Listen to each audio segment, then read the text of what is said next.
que es pues, declamar, que es pues, cultivar el arte, ¿no? Muy bien, felicitaciones. Y bienvenidos también a todos a esta nueva sesión, chicos. Vamos a ya dar inicio al tema de hoy. Listos, comenzamos entonces. Vamos ya, chicos, puertas pues del día central, ¿no? Se saben pues que eh, nuestra institución surgió un 23 de agosto, ¿no? Entonces estamos ya a puertas del día lunes, es el día central, donde va pues una actividad principal, ¿no? Con la participación de todos, pues, ¿no? Profesores, alumnos, exalumnos, padres de familia, ¿no? Donde habrán pues algunos artistas invitados también, ¿no? Entonces los esperamos, chicos, para ese día, ¿no? Muy bien, vamos a iniciar la sesión. Tenemos por hoy el capítulo de poesía hispanoamericana, ¿ya? Poesía hispanoamericana. Vamos a hablar en este tema de principalmente, ¿no? De un poeta eh, muy fecundo, que fue Premio Nobel de Literatura, ¿no? El poeta Pablo Neruda, ¿no? Ya, pero primero vamos para entrar al tema, poco asociar la idea, ¿no? Si hablamos de poesía contemporánea, se refiere a la poesía del siglo XX, ¿ya? Poesía del siglo XX. Y hay un movimiento, chicos, que ha impactado en la poesía del siglo XX. ¿Qué movimiento, cuál es el movimiento más fuerte del siglo XX? ¿No?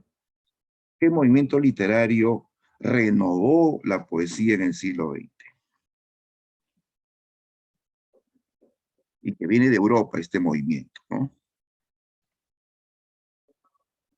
¿Será el modernismo? ¿Será el romanticismo? ¿El vanguardismo?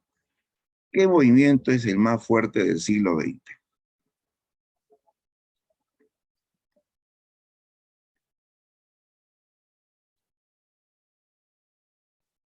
A ver, escriban, pues chicos. Estamos ahí, ¿no? Movimiento que impacta en el siglo XX.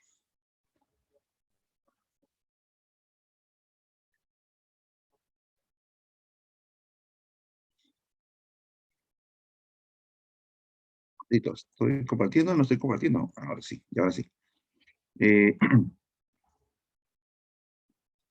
ya han escrito, ¿no? Por ahí nos dice el vanguardismo, dice Arián, Alison también, Sebastián, el modernismo. Ya, en el siglo XX hay varios movimientos, el modernismo y el vanguardismo principalmente, ¿ya? Eh, pero el que tuvo, digamos, más impacto, ¿no? A nivel mundial fue el vanguardismo. El modernismo fue más latinoamericano, ¿no? Más latinoamericano y llegó a influenciar hasta España. Pero el que tuvo un impacto más mundial fue el vanguardismo, ¿ya? Y tú sabes que el vanguardismo pues, es un movimiento que rompe pues, con todo lo tradicional y busca hacer un lenguaje nuevo, ¿no? Un nuevo tipo de poesía que va más allá de la realidad común, de la realidad cotidiana, ¿no? Y que está integrado por muchos ismos, ¿no? Muchos movimientos artísticos, el surrealismo, el futurismo, el dadaísmo, ¿no? Etcétera, ¿no? El cubismo también, ¿no? Entonces, en esta época llega la influencia del vanguardismo a la poesía hispanoamericana. Nuestros poetas van a superar al modernismo que ya se había desarrollado en los inicios del siglo XX, y ahora viene pues esta renovación, ¿no? Justamente un poeta que, que desarrolló la vanguardia en la poesía de América fue Pablo Neruda. Esto que vemos aquí, chicos, es un poema de Neruda de su etapa vanguardista, ¿ya? Porque ojo que Neruda, como vamos a ver en un instante, tuvo 4 etapas poéticas, ¿ya? El comienzo fue una suerte de neorrománticos, él resucita el romanticismo en su juventud, pero después pasa a la onda vanguardista. Y aparece este poema con título en inglés, el poema Walking Around, ¿no? Walking Around, que se traduce como caminando alrededor, ¿sí? Caminando alrededor. Ya, fíjate el lenguaje, ¿no? De este poema, ¿no? Y el contenido también, vamos a ver, ¿ya? Dice, sucede que me canso de ser hombre, sucede que entro en las sastrerías y en los cines, marchito impenetrable como un cisne de fieltro, navegando en un agua de origen y ceniza. El olor de las peluquerías me hace llorar a gritos. Solo quiero un descanso de piedras o de lana.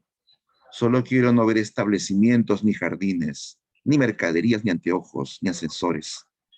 Sucede que me canso de mis pies y mis uñas, y mi pelo y mi sombra. Sucede que me canso de ser hombre. Sin embargo, sería delicioso asustar a un notario con un lirio cortado, o dar muerte a una monja con un golpe de oreja. Sería bello ir por las calles con un cuchillo verde y dando gritos hasta morir de frío.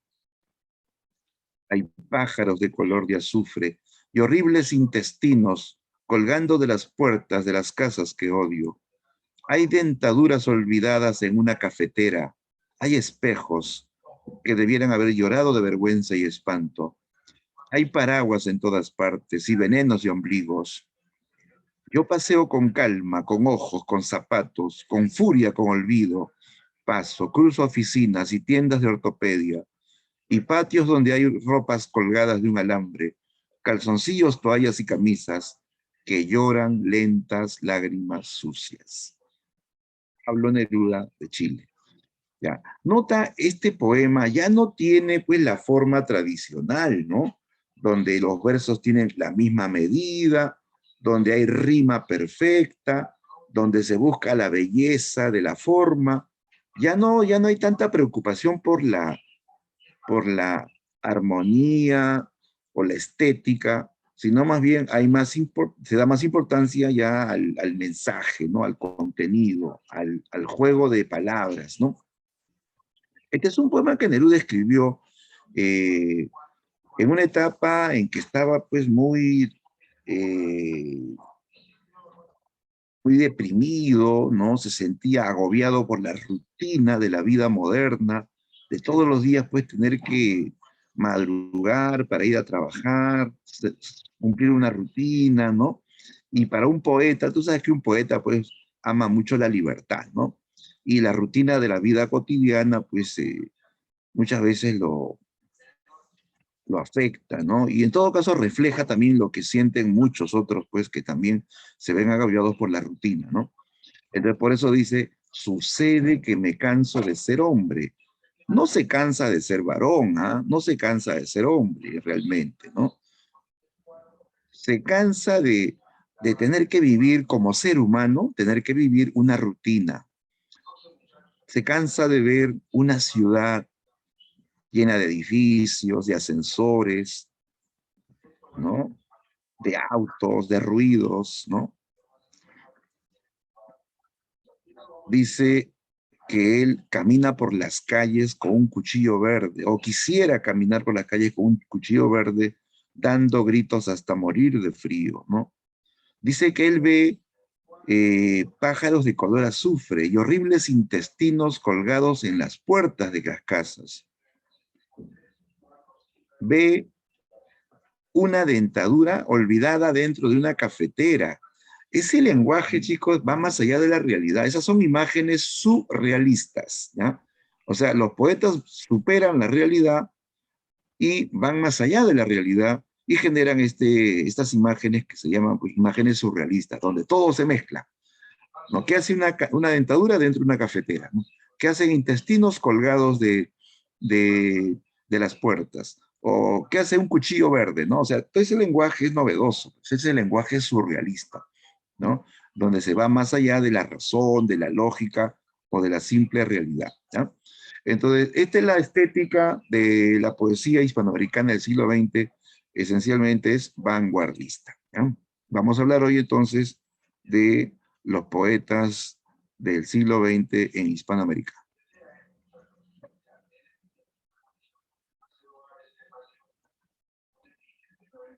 Ya, a ver, primero, ¿qué caracteriza a la poesía hispanoamericana del siglo XX?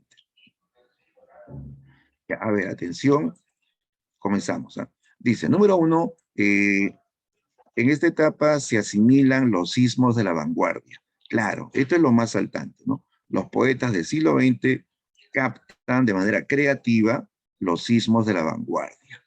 O sea, esos sismos que surgieron en Europa, ¿no? El surrealismo, el futurismo, el cubismo, el dadaísmo, esos sismos llegan, aterrizan en América Latina, ¿no? Y nuestros poetas pues asimilan esos conceptos, esos planteamientos y van a crear sus propios poemas, ¿no? O sea, no es que se copian, asimilar no es copiarse, asimilar es pues recibir la influencia para crear algo nuevo, ¿no? ¿Qué más? Los poetas de este periodo van a experimentar con el lenguaje. Sí, la idea es pues crear un nuevo lenguaje, ¿no? Distinto al lenguaje convencional o al lenguaje tradicional, ¿no?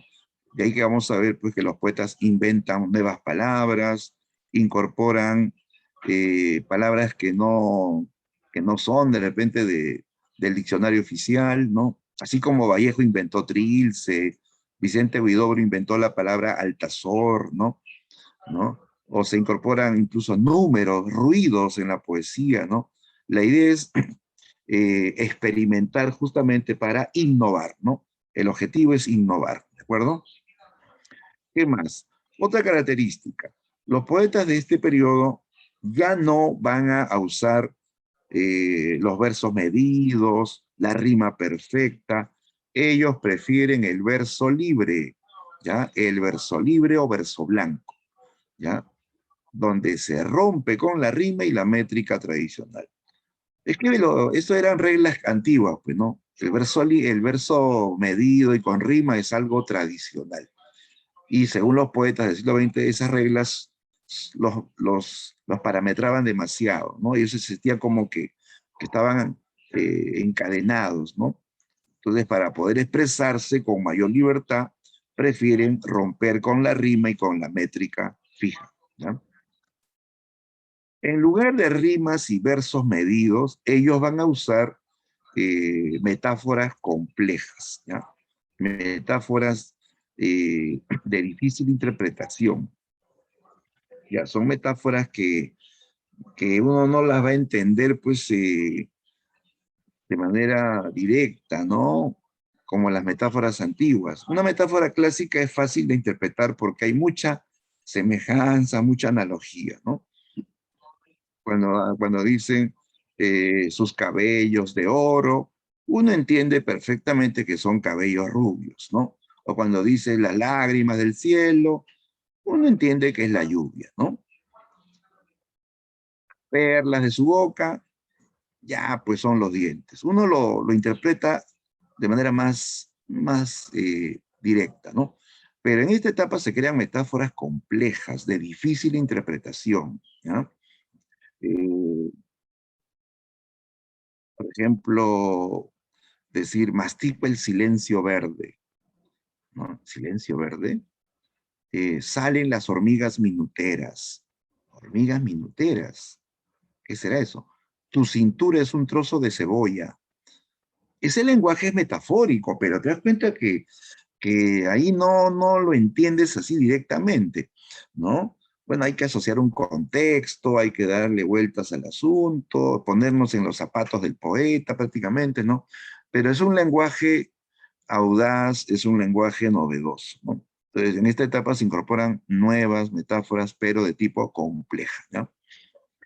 ¿Qué más? En cuanto a la temática, bueno, algunos poetas de la vanguardia van a aludir a temas del mundo moderno. Aparece el tema de la ciudad, ¿no? Así como en Walking Around, ahí hay, el tema es urbano, ¿no? Una visión crítica de la ciudad moderna, ¿no? La ciudad, ¿no? Aparece las máquinas, los autos, los ascensores, el consumismo, el capitalismo, todo eso pues corresponde al mundo moderno, ¿sí? Entonces hay una temática que refleja eh, esa vida moderna, donde toda la tecnología, eh, toda la modernidad muchas veces pues no hace feliz a todas las personas, ¿no? También otros poetas del siglo XX van a trabajar el tema social político, sí, por lo que vivieron, ¿no? Eh, por las dictaduras, en fin, por las contradicciones sociales de los países de América, algunos autores van a asumir el compromiso político, ¿no? Como el caso de Neruda, el caso de Vallejo, de Ernesto Cardenal, ¿no? Su poesía va a tener un tono de protesta, de denuncia, frente, pues, a problemas de la sociedad, ¿no? Bien, entonces, hay variedad temática, pero sí lo más constante es, pues, el lenguaje, es el lenguaje innovador, es el lenguaje completamente pues distinto a lo tradicional, ¿no? Bien, por acá tenemos a los representantes de la poesía contemporánea o del siglo XX en América. A ver, por acá tenemos a un poeta muy innovador, el poeta chileno Vicente Huidobro, ¿ya? Huidobro. Huidobro fue un poeta que logra fundar un movimiento nuevo en la vanguardia. Él es el fundador del creacionismo, ¿ya? El creacionismo es un movimiento eh, que él lo funda en Francia. Él es chileno, ¿ya? Pero él viaja a Europa y estando en Francia, él plantea, pues, este movimiento llamado creacionismo, que se va a aplicar dentro de su libro Altazor, ¿ya? Que plantea el creacionismo.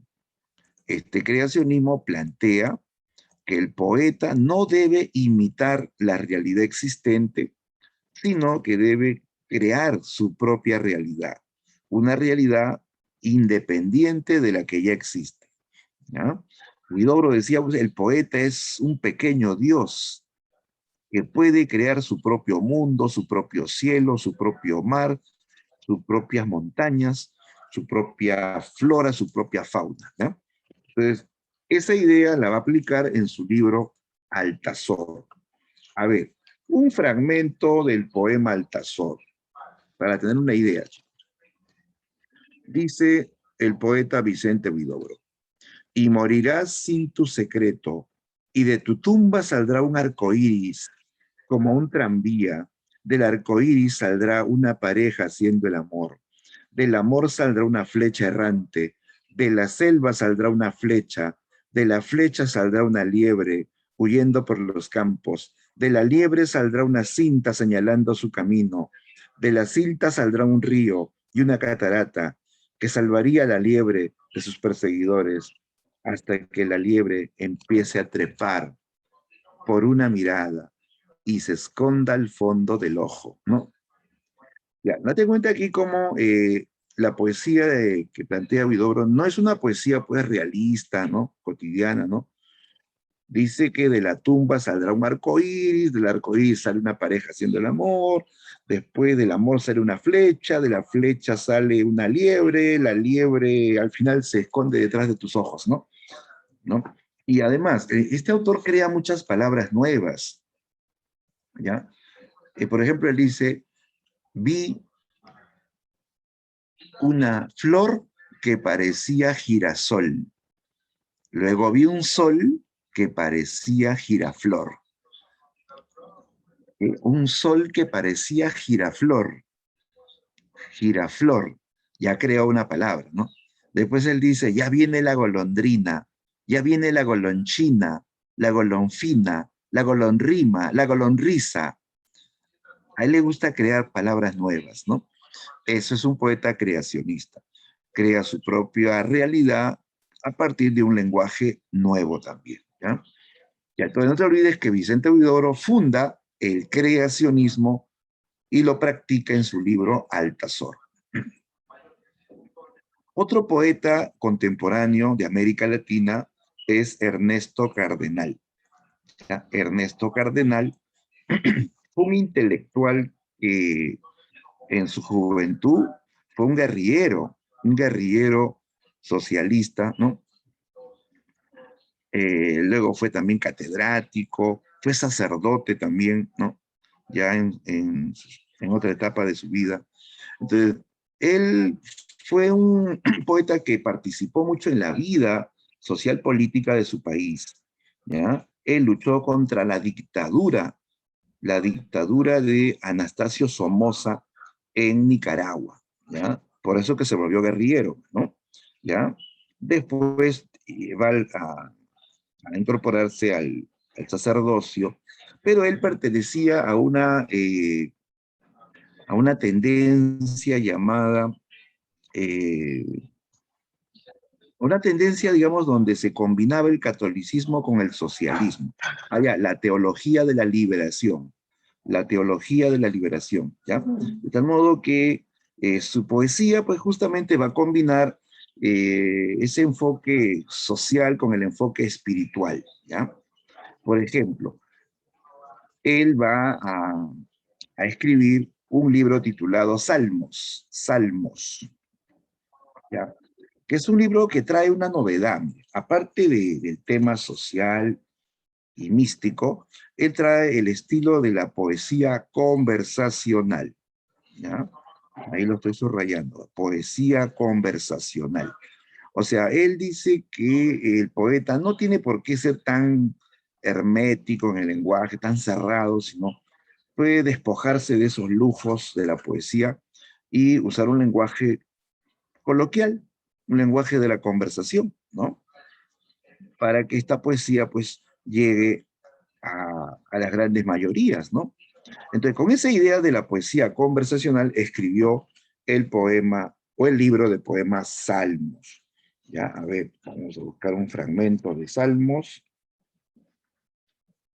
Eh, Salmos tiene que ver, chicos, con la época que él vivió.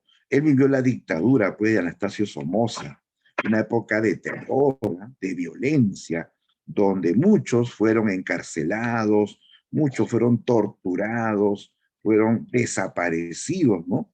Por haberse opuesto al régimen, por haber cuestionado, ¿no? Por haber cuestionado la dictadura, justamente, ¿no? Ya, a ver, un fragmento de Salmos dice lo siguiente: escucha mis palabras, oh Señor, oye mis gemidos, escucha mi protesta, porque no eres tú un Dios amigo de los dictadores, ni partidario de su política, ni te influencia la propaganda, ni estás en sociedad con el gángster. Castígalos, oh Señor, malogra su política, confunde sus memorándums, impide sus programas, ¿no? Ya ves, nota aquí, el poeta habla con Dios, pero le está pidiendo, ¿no? Que ayude a su pueblo que está pues sometido por una dictadura, ¿no? Dice, tú no eres amigo de los dictadores, ni partidario de su política, no te dejas engañar por su propaganda, por sus falsas noticias, por la prensa comprada, ¿no? ¿No? Dígalo, Señor, malogra su política. O sea, vemos aquí una fusión entre el enfoque espiritual y social, ¿no? Vemos a un poeta que tiene fervor y denuncia, bueno, denuncia el problema de la dictadura en su país, ¿no? ¿Ya? Él también es un poeta que combina mucho lo sentimental y lo social, ¿no? Ya en otro poema él dice,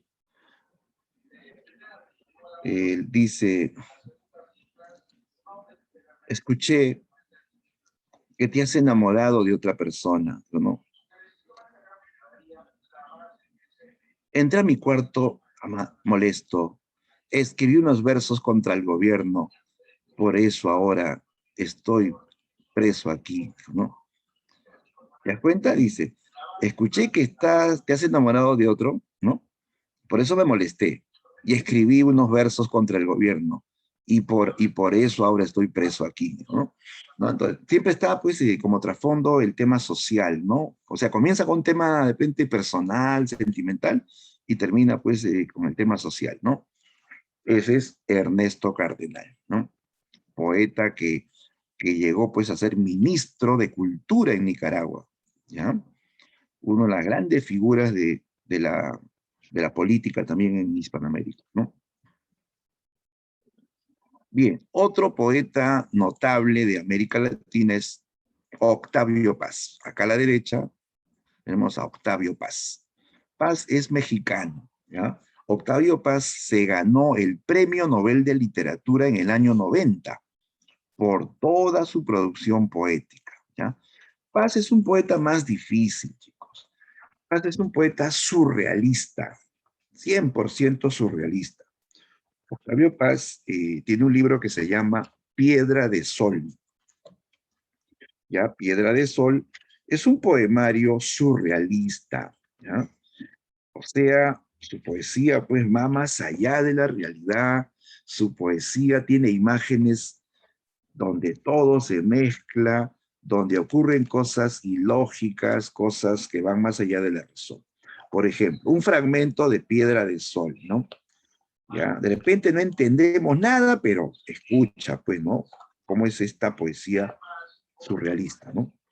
Dice, vestida del color de mis deseos, como mi pensamiento vas desnuda, voy por tus ojos como por el agua, los tigres beben sueños en esos ojos, ¿no? A ver, dice, los tigres beben sueños en tus ojos. Oye, ¿es posible eso? Tigres que beben sueños en tus ojos. Imagínate eso. Tus ojos son como un lago, ¿no? Con sus pupilas, sus pestañas, ¿no? Y ahí aparecen tigres que están bebiendo sueños en tus ojos, ¿no? Eso es alucinante, ¿sí o no? Esas imágenes son surrealistas. Mezclar ojos con tigres, con sueños, es surrealista, pues es lo que se llama la imagen caótica, ilógica, irracional. O sea, eso no lo ves en la realidad, ¿no? Entonces, Paz fue un poeta surrealista. Claro que también tiene algunos poemas que sí, digamos, se pueden entender mejor, ¿no? Pero ojo, su poesía es complicada, su poesía, como es así, ilógica, irracional, caótica, su poesía es complicada, pero tiene algunos poemas que sí se entienden, ¿no? Por ejemplo, aparte de Piedra de Sol, ¿no? Que es su libro más conocido, él tiene un poema que se llama Amar, Amar. A ver, vamos a escucharlo. Dice, amar es combatir. Si dos se besan, el mundo cambia. Encarnan los deseos. El pensamiento encarna. Brotan las alas en las espaldas del esclavo, ¿no? Pues, amar es combatir, dice. Si dos se besan, el mundo cambia. O sea, está diciendo que en el amor hay una lucha, pues, chicos, ¿no? Claro, el amor es una lucha, es cierto, ¿no? ¿Por qué? Porque el hombre y la mujer no somos iguales, ¿sí o no? Tenemos una forma distinta de ver las cosas, tenemos diferentes sensibilidades, ¿sí o no? ¿No? Eh, y por eso que muchas veces hay, ¿no? Hay conflictos, ¿no? Amar es combatir, ¿no? Amar es una lucha, ¿no? Pero donde obviamente tiene que triunfar justamente eh, el amor, pues, ¿no? Pero además dice, dos se besan, el mundo cambia, ¿cierto, no? Cuando uno está enamorado, uno ve el mundo maravilloso, uno ve el mundo eh, distinto, ¿no? Es cierto, dice, cuando dos se besan, el mundo cambia. Correcto, el poeta. Te salen alas, dice, le salen alas a las espaldas del esclavo. O sea, quiere decir que se siente libre, ¿no? Se siente libre, ¿no? Es un poema que se entiende mejor, ¿no? Pero Paz, en general, es un poeta surrealista, ¿no? Va más allá de la realidad. Y no podemos dejar de mencionar a nuestro compatriota, ¿no? A nuestro compatriota César Vallejo Mendoza, poeta que recuerda inicia la vanguardia en el Perú y es nuestro poeta más universal, un poeta que trajo un arte novedoso donde se combina justamente este lenguaje innovador con un contenido social, ¿no? Él trajo eso, trajo renovación estética y revolución social en la poesía, ¿no? Que lo podemos apreciar en su libro Poemas Humanos, ¿no? Es su libro más universal, ¿no? Desgraciadamente Vallejo murió joven, en base 4, chicos, ¿no? De haber vivido más, de hecho, que él hubiese sido el primer premio Nobel de Literatura para el Perú. Se imagina nomás que Neruda, que no era tan talentoso como Vallejo, se ganó el premio Nobel. No, lo que pasa es que Neruda vivió pues hasta más de 70 años, ¿no? Y el premio Nobel no te lo dan pues cuando tienes pocos libros y eres joven, no. Te lo dan luego de una larga trayectoria literaria y luego de haber publicado pues buena cantidad de libros. Vallejo murió joven prácticamente, ¿no? Pero fue pues luego reconocido pues como un poeta universal, para muchos pues supera largamente a Neruda, pero repito pues su vida fue corta, ¿no? Bien, entonces ellos son algunos poetas de la vanguardia, ¿no? Y ahora sí vamos a hablar de el autor seleccionado para este tema, el poeta Pablo Neruda.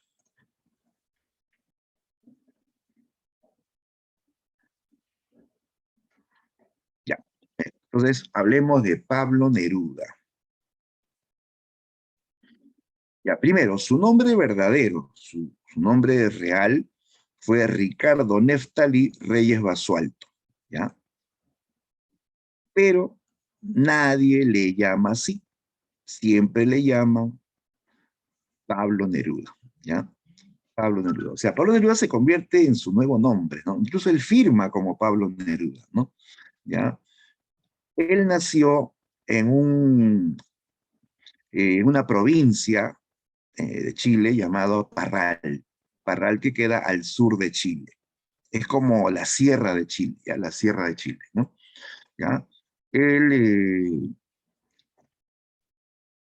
tuvo la suerte también de ser alumno de una poeta muy famosa en su país. Él fue alumno de Gabriela Mistral. ¿Han oído de Gabriela Mistral? Gabriela Mistral fue profesora de colegio, fue poeta y fue ganadora del premio Nobel.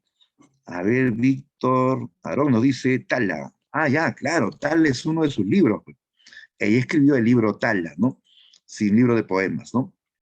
Ya, ella ganó el Premio Nobel de Literatura, chicos. Gabriela Mistral fue una docente, fue defensora de los derechos de la mujer también, hizo poemas hermosos sobre los niños, sobre el maestro, ¿no? Ya, y en el año 45 se ganó el Premio Nobel de Literatura. Entonces, Neruda fue alumno de Gabriela Mistral, ¿no? Neruda estudia luego pedagogía, o sea, educación, e idiomas, ¿no? A él le gustaban los idiomas, aprendió mucho el francés, posteriormente el inglés también, ¿no? ¿Ya? Y desde muy jovencito, él comienza a escribir poesía, ¿ya? El problema es que su padre se opone a su vocación. Es que Neruda se metía tanto en la poesía que por hacer poesía pues dejaba todo de lado, ¿no? Entonces él publicaba, ya desde el colegio, ya publicaba poemas en revistas que salían en los periódicos, ¿no? ¿Ya? Pero su padre se asusta de tener un hijo poeta, la clásica, ¿no? Teme que este hijo, aficionado a la poesía, pues termine fracasado, pobre, ¿no? ¿No? Bohemio, perdido, ¿no? Entonces le prohíbe pues la vocación poética. Pero Neruda estaba convencido pues de que él era poeta, ¿no? Entonces él se cambia el nombre, ¿no? Primero para confirmarse como poeta y dos, para un poco escapar de la vigilancia de su padre que no estaba de acuerdo con su vocación, ¿no? Ya, entonces, desde muy chiquillo, más o menos de los 15 años, ya firmaba como Pablo Neruda, ¿ya? Pablo Neruda. Bien, su primer libro de poemas se titula Crepusculario, Crepusculario, ¿ya? Este es un poema, un poemario de su etapa de adolescente, cuando era un colegial como tú, cuando estaba en el colegio. ¿Ya? Escribe poemas que se reúnen ya en el año 23, ahí sale a la luz el libro, porque esto es ya un proceso, ¿no? Final. Primero él ha escrito poemas durante varios años, y esos poemitas se juntan y se van a publicar en un libro en el año 1923. ¿Ya? Ahí vas a encontrar un poema que casualmente fue el poema que yo leí por primera vez estando en el colegio, en quinto año, ¿ya? Un poema, él le puso un título en inglés. A ver, él le llamó, así, mira, lo estoy escribiendo en el chat, Farewell. ¿Cómo se traduce farewell?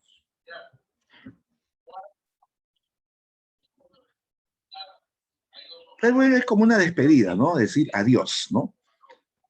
Pero sobre todo es un adiós, un adiós para siempre, ¿ya? Un adiós para siempre, ¿ya? Este poema, chicos, habla de la experiencia de muchos adolescentes que meten la pata, chicos, ¿no? Que por la edad, por las hormonas, pues, ¿no? Meten la pata. A ver, escucha. Dice el poema Farewell. Desde el fondo de ti y arrodillado, un niño triste como yo nos mira. Por esa vida que arderá en sus venas, tendrían que amarrarse nuestras vidas. Por esas manos, hijas de tus manos, tendrían que matar las manos mías. Yo no lo quiero, amada, para que nada nos amarre, que no nos una nada. Amo el amor de los marineros que besan y se van. Dejan una promesa, no vuelven nunca más. A ver, hasta ahí, ¿de qué habla el poema, chicos? Cuando dice, desde el fondo de ti y arrodillado, un niño como yo nos mira. ¿De quién está hablando? Está hablando de un niño que está creciendo en el vientre de ella, ¿sí o no? Dice, es un niño como yo. O sea, yo también soy un niño, soy un adolescente que recién empieza a vivir, pues, ¿no? No soy un adulto, no, yo tengo miedo de eso, o sea, se asusta de tener un hijo, pues, ¿no? Sí, pues metió la pata, pues, ¿no? ¿No? Y luego dice, yo no lo quiero, amada, para que nada nos amarre, que no nos una nada. O sea, ¿qué está planteando? A la chica está embarazada, ¿cierto? Pues, pero ¿qué pasa? ¿Qué es lo que él en ese instante piensa hacer, ¿no? Como muchos adolescentes que meten la pata, lo primero que le viene a la cabeza, de todo al varón, es pues el aborto, ¿sí o no? Sí, pues como están asustados, y no saben qué hacer, lo primero que se les ocurre es el aborto, ¿no? Matar una vida, chicos, ¿no? Producto puede que, pues, de su inmadurez, ¿no? De que no supieron pensar, que en ese momento ciertamente nadie piensa, ¿no? Pero ya, pues, solución es el aborto. Aquí habla de cómo muchos adolescentes, eh, muchos chicos embarazan a una chica y están asustados, ¿no? No quieren asumir la responsabilidad, no quieren eh, unirse, ¿no? Y piensan en el aborto. Es un poema que habla de eso, chicos, del aborto, de, eh, de cómo muchos, pues, chicos no quieren, ¿no? Una relación, digamos, seria, ¿no? No quieren unir sus vidas todavía, ¿no? Claro, entonces él refleja pues cómo piensa el adolescente en esas circunstancias, ¿no? Entonces, estos poemas los escribe él pues en esa etapa en que él era un adolescente también, ¿no? Y probablemente él también lo experimentó, quién sabe, ¿no? De repente fue su caso o el caso de un amigo, ¿no? Pero basado en algo que pues pudo conocer, ¿no? Bien, después Neruda, muy jovencito, sí, a él le ofrecen ser algo así como un embajador de su país en países lejanos, ¿ya? Dijeron, Pablo, hay un puesto de embajador, pero no hay pago, es sin sueldo. Ya pues Neruda aceptó por la idea de viajar, de conocer otros países, aceptó este cargo de embajador ad honorem, o sea, sin pago, ¿no? Claro que tendría un lugar donde llegar, tendría que comer, pero no había sueldo, no había sueldo, ¿no? Y así Neruda comienza a viajar. Viajó a países lejanos, ¿ah? Primero lo mandan al noreste asiático, lo mandan a países como Singapur, Indonesia, Malasia, la India, ¿ya? Y después también ya posteriormente va a ser embajador en España, en Francia, ¿no? ¿Ya? Entonces, en todo ese recorrido, Neruda pues va a tener muchas experiencias, va a tener también amores, va a poder ser testigo de los grandes contrastes sociales que hay en el mundo, ¿no? ¿No? Lo ve a la India y ve mucha pobreza, va, qué sé yo, a Francia, a España y ve otra realidad, pues, ¿no? Entonces, Neruda recorre muchos países, ¿no? Como un diplomático. Neruda cambia su postura, su forma de pensar en España. En España fue testigo de la Guerra Civil Española, esa guerra sangrienta que enfrentó a los republicanos y a los fascistas, ¿no? Neruda, a raíz de esa experiencia, él entra a una etapa de nueva conciencia política. Neruda se va a identificar con la República, ¿ya? Allá él incluso organiza eh, un congreso de poetas antifascistas donde participa César Vallejo del Perú, ¿no? Neruda incluso le salva la vida a muchos republicanos que iban a ser pues fusilados, ¿no? Él se los lleva a su país, ¿no? En un barco, ¿no? O sea, Neruda comienza a participar en la vida política, ¿no? Vuelve a su país y se inscribe en el Partido Comunista Chileno, ¿ya? Neruda llega a ser senador por el Partido Comunista en Chile, ¿ya? Cuando el Partido Comunista pues era oficial, era legal en Chile, ¿no? ¿Ya? Y siendo senador del Partido Comunista, él se enfrentó al presidente de Chile, ¿ya?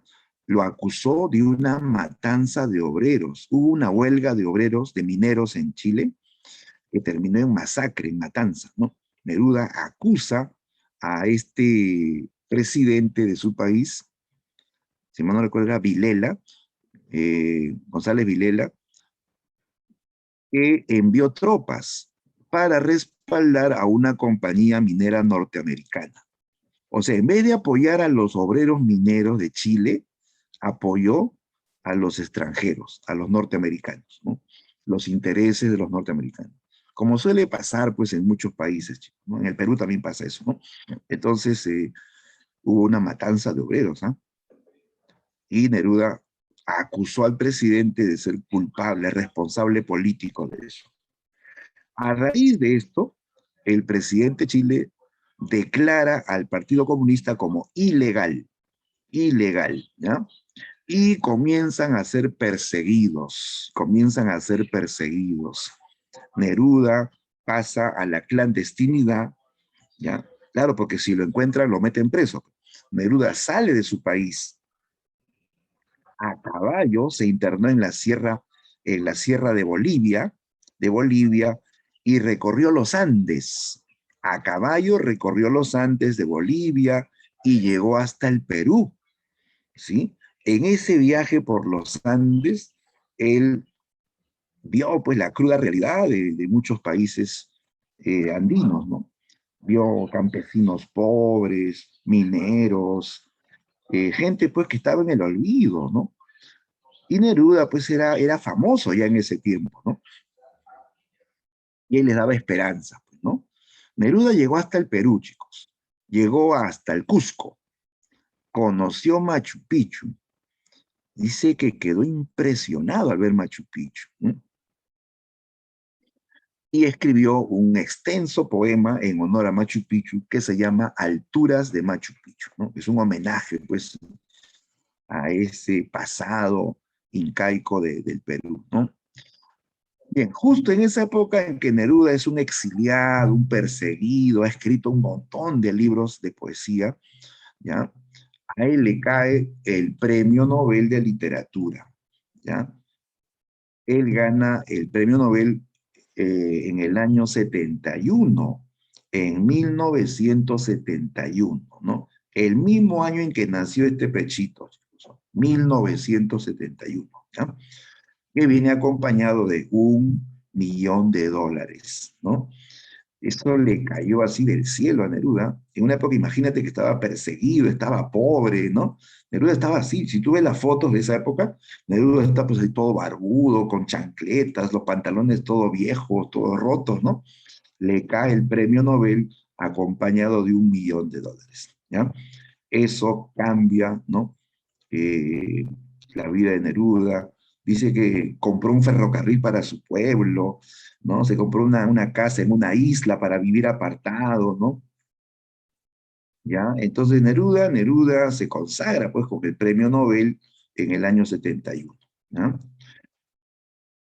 Regresa a Chile como un héroe. Él que fue un perseguido, cuando ya acaba el gobierno de Vilela, él vuelve a Chile como un héroe, ¿no? Y pues era muy admirado. Incluso Neruda iba a ser presidente de su país, sí, todos lo admiraban a Neruda, ¿no? Pero él cede su lugar a su mejor amigo. Su mejor amigo era Salvador Allende. Él va a ser candidato, ¿no? Por el Partido Socialista y él gana las elecciones. Allende se convierte en el primer presidente socialista de América Latina, ¿ya?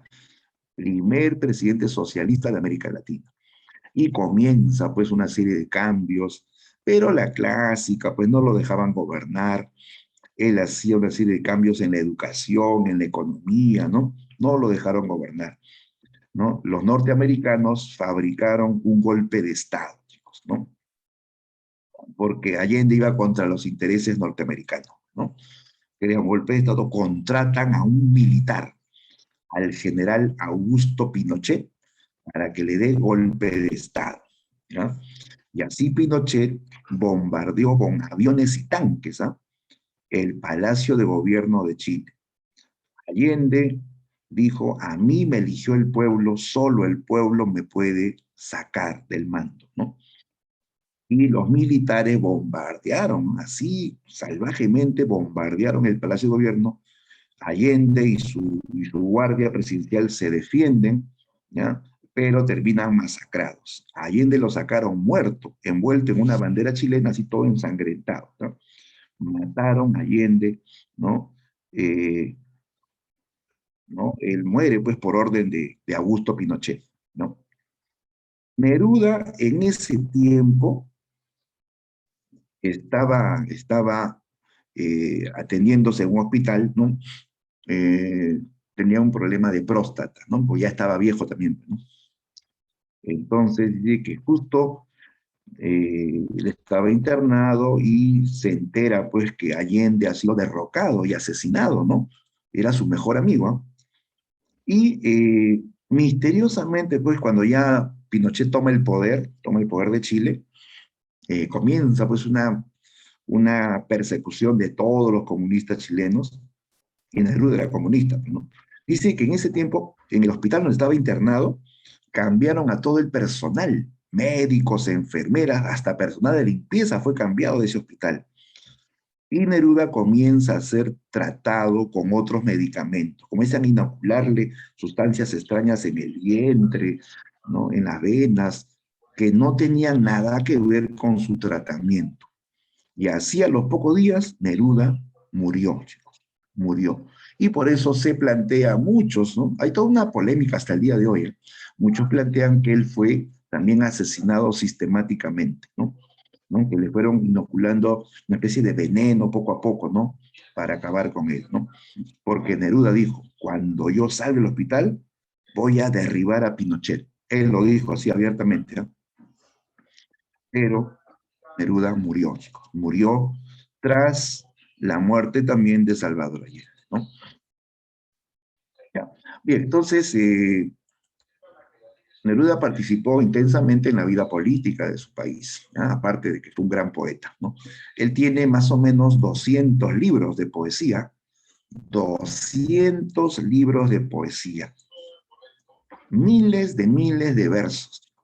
Nadie ha escrito tanta poesía como Neruda. Es que Neruda escribió hasta viejo, pues. Neruda comenzó de jovencito, desde el colegio. Y no dejó de escribir poesía hasta su muerte, ¿eh? Prácticamente murió con la pluma en la mano, ¿ya? Neruda fue, pues, un poeta muy fecundo y tuvo poesía de todo tipo, ¿eh? De todo tipo.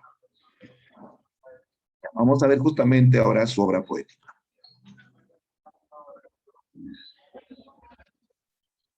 A ver, las etapas de la poesía de Neruda. Neruda tiene 4 etapas poéticas. Ya, ojo con eso. 4 etapas poéticas. O sea, su poesía va evolucionando, ¿ya? Desde su eh, juventud hasta su madurez, ¿no? A ver, primero, él tiene una etapa de iniciación,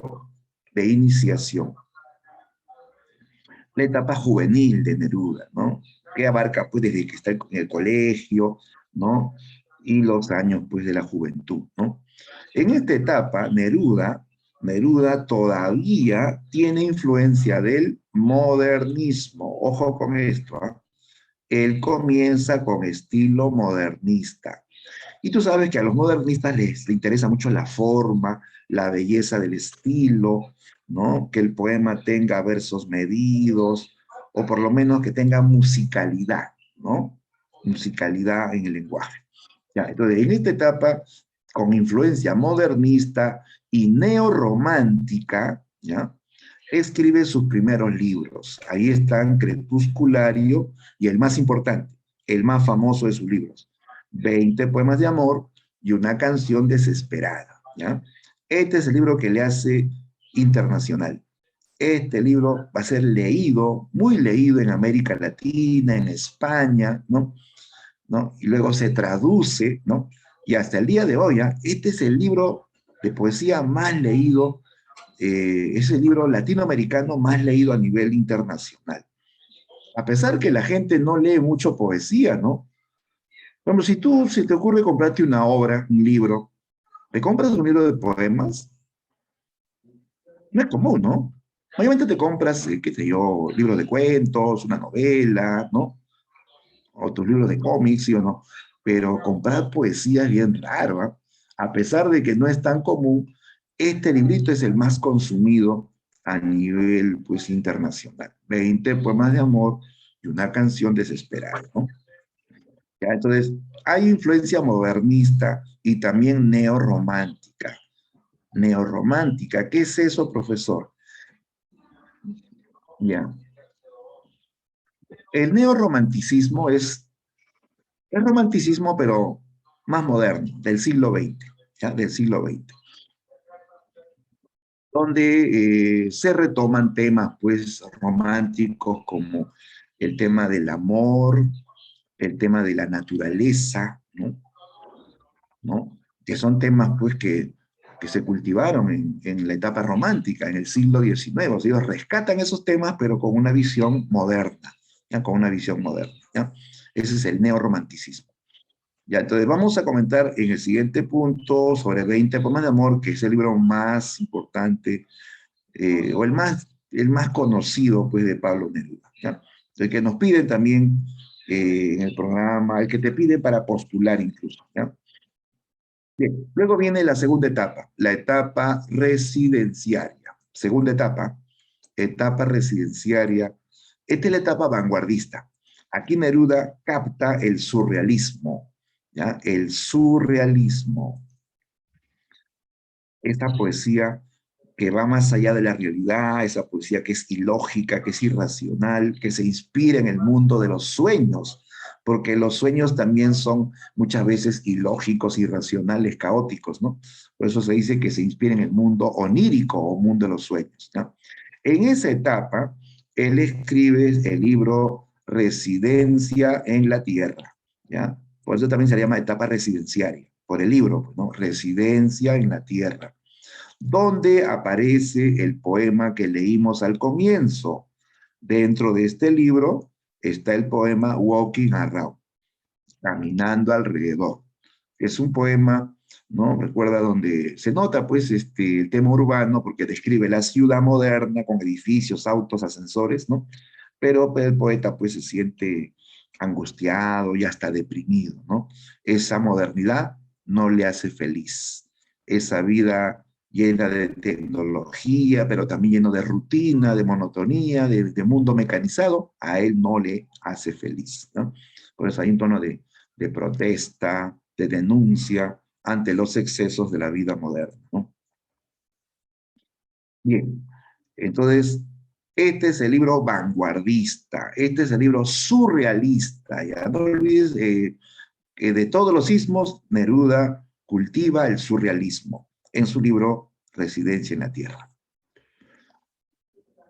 Después viene su tercera etapa, la etapa de plenitud épica, o también le llama la etapa de compromiso político de Pablo Neruda. Esta es la época en que Neruda se adhiere al comunismo, ¿ya? Y lógicamente cuando escribe poesía, escribe pues con sus convicciones, ¿no? Con sus convicciones, ¿no? Ya, en esta etapa Neruda se compromete con el comunismo y se compromete con la humanidad también, ¿ya? Viene esta poesía crítica, esta poesía antiimperialista, esta poesía social, ¿ya? Aquí aparece su libro, según él, su libro cumbre. Para Neruda su mejor libro es Canto General, ¿ya? Canto General. Este es un libro extenso, tiene también más de 200 poemas, ¿ya? Aquí Neruda hace una síntesis de la historia latinoamericana en poesía, en poesía. O sea, te habla del pasado y el presente de América Latina. Comienza hablando de las culturas prehispánicas. Le canta a los incas, le canta a los mayas, le canta a los aztecas y luego habla de la realidad actual de América Latina.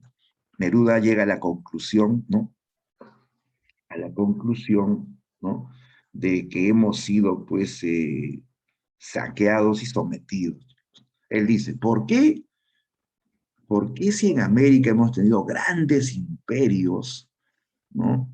El imperio de los incas, de los mayas, los aztecas, ¿por qué ahora somos países tan pobres, tan atrasados, tan subdesarrollados? ¿Por qué tenemos que arrodillarnos ante Estados Unidos? ¿Por qué tenemos que someternos? ¿Por qué tenemos que permitir que controlen nuestras economías? Ahí se ve pues su alma antiimperialista, su alma comunista, ¿no? Él ataca al imperialismo norteamericano, ¿ya? Neruda plantea una unidad latinoamericana, ¿no? Para vencer al imperialismo norteamericano, ¿no? Ya. Dentro de este libro aparece el poema Alturas de Machu Picchu, ¿ya?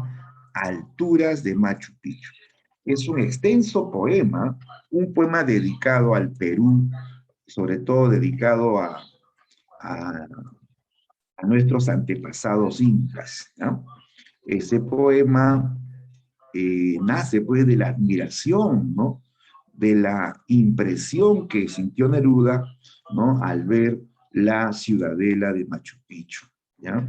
De Machu Picchu, que tú sabes, pues, ¿no? O quienes han ido al Cusco saben, pues, que está construido en una zona inhóspita, ¿no? Rodeado de montañas, más abajo está el río, ¿no?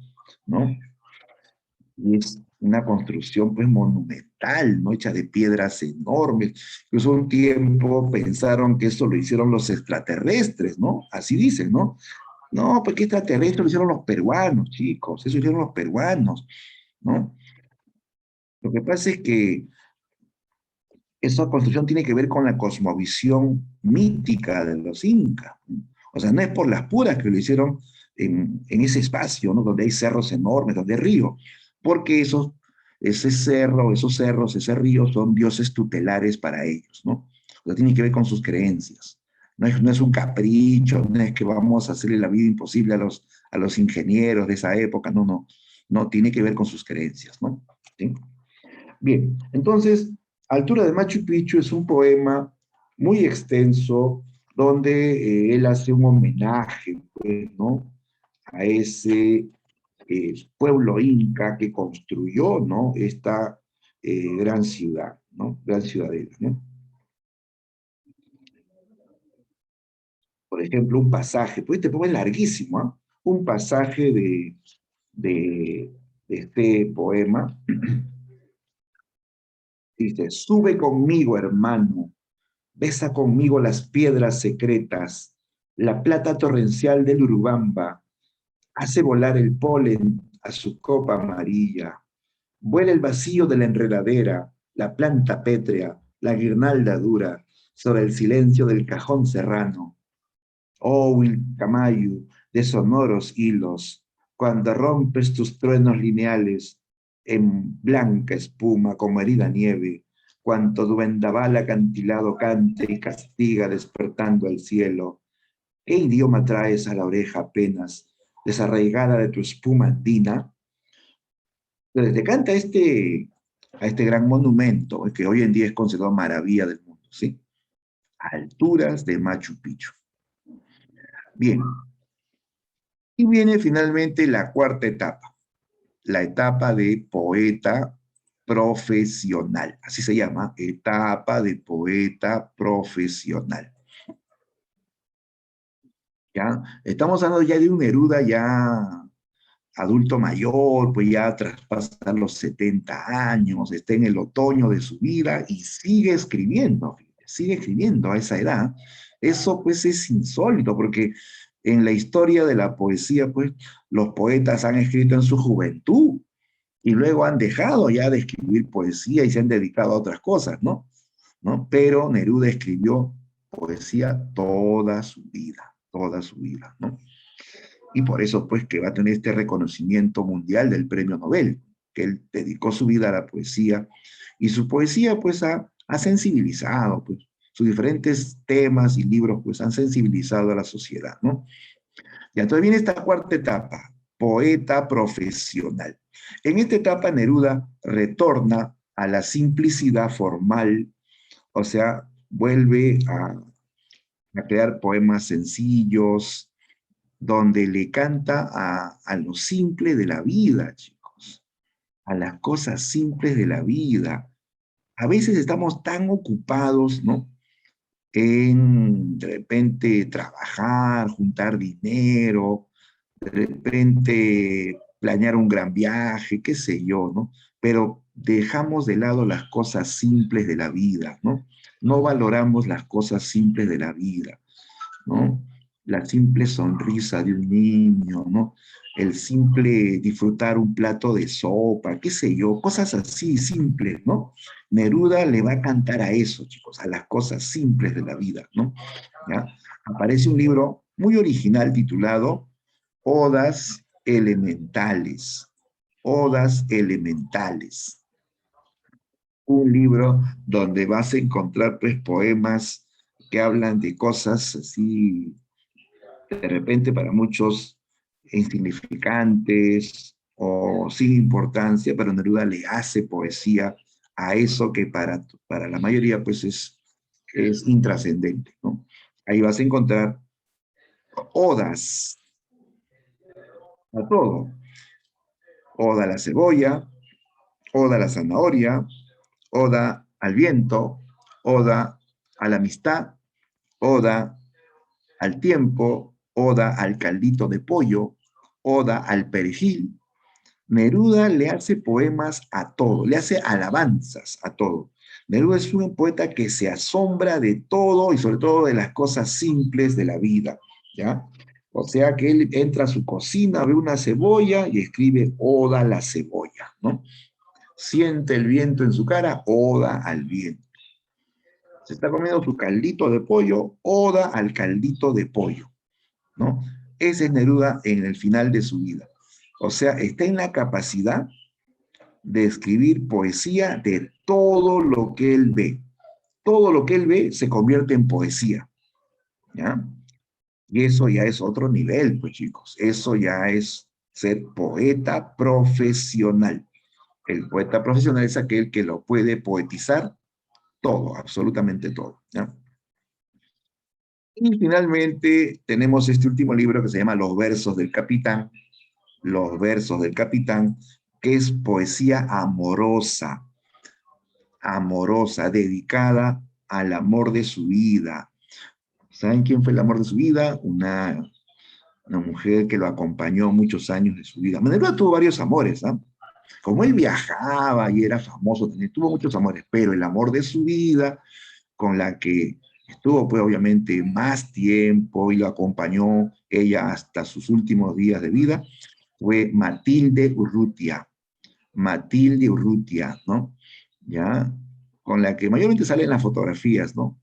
Matilde Urrutia, con ella llegó hasta la ancianidad y mira, siendo ancianos, le escribió poemas de amor, ¿no? O sea, Neruda era un romántico, pues, ¿no? Un romántico eterno, ¿no? Un eterno enamorado, chicos, ¿no? Siendo un anciano, le dedicó un libro de poemas de amor a a su amada Matilde Urrutia, ¿ya?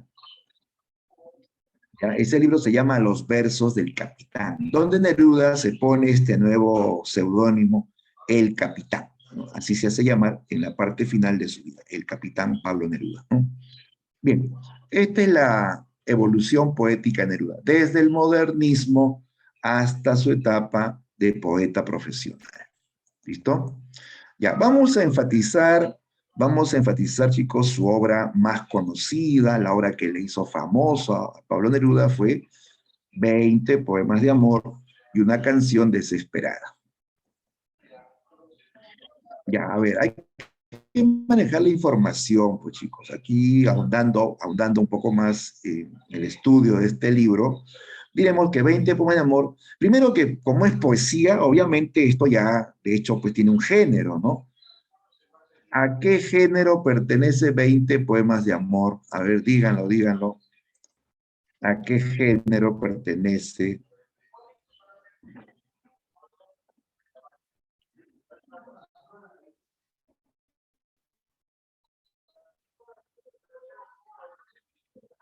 ¿Están ahí, chicos, o se fueron? Ah, ya, sí están.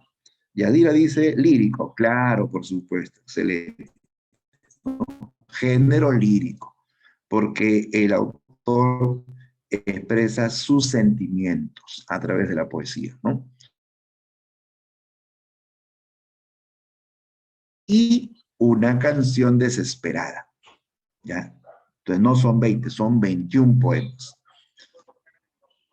Los primeros 20 poemas no tienen título, solamente están enumerados con guarismos romanos, ¿ya? Con números romanos. Solamente el poema 21 tiene título, se llama La canción desesperada, ¿ya? ¿Sabe por qué no tienen título? Porque él enumera los poemas porque este libro es como una historia de amor, es como una historia por capítulos. Por eso dice poema 1, poema 2, poema 3, poema 15, poema 20, ¿no? Es como una historia dividida en capítulos, ¿no? Una historia de amor, ¿no? Como suele suceder al comienzo, hay plenitud, uno está enamorado, goza del amor, pero después vienen los problemas, la falta de comunicación genera problemas, a veces uno no dice lo que siente, lo guarda y eso se va pues agrandando, ¿no? Y el amor va pues debilitándose, finalmente pues muchas veces los amores se terminan, ¿sí o no? Entonces esta obra es una historia de amor en poesía, ¿ya?